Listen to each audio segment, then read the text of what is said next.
Hello, welcome to my YouTube channel, guys. Today I am going to make a new video, so please whatever. Please I want to reach 1 million likes. So please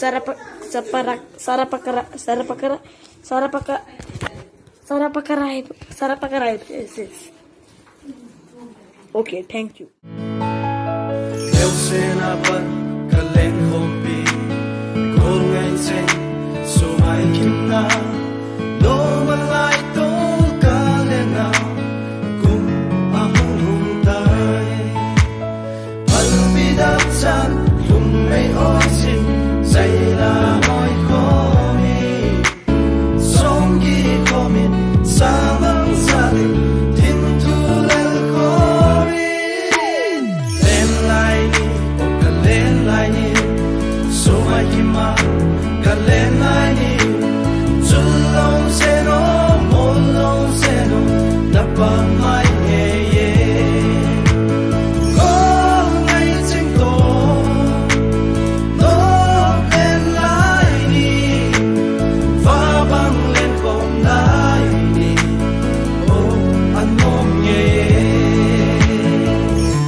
Nang dia kipanasi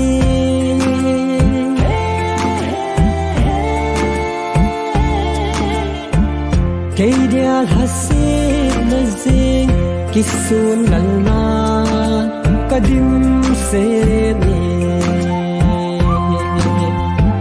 ay khuto din pen pen idia hitia na sing ham golin nay nung sit na zong yin pinsan dap tulke. Why oh why, tell me why not me? Why oh why, we were meant to be. Baby, I know I could be all you need. Why oh why,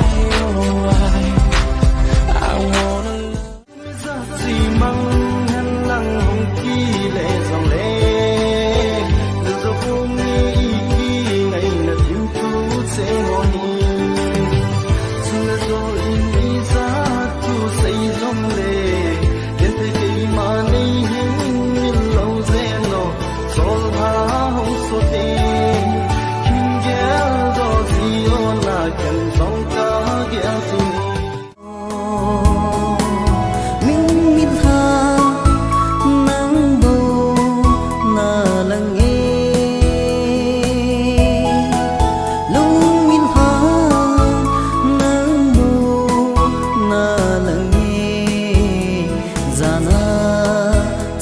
cho ra và nỗi gian nay hơi đi đi nhìn lucid kana chang nei ngày nam ti lucid na sang pen chu o tu hin qua da ni lon na nei thu sa zing hi ka tho zo poi cả ngày nắng bồi nắng ngày nan mi nắng hà cha dương giàu nè cầm nhìn bôi cái xe lung ngã không vắng ngầm sụt sụt nhìn dây la in tha nè mi lung oi mây ta cô gần thế gần nhìn cô nay đã thật tan cả thu dâu bôi cả lại cả bang thấy bôi ô chung phát thiên gần thế cả căn khối này kia lệ đổ sa tiêu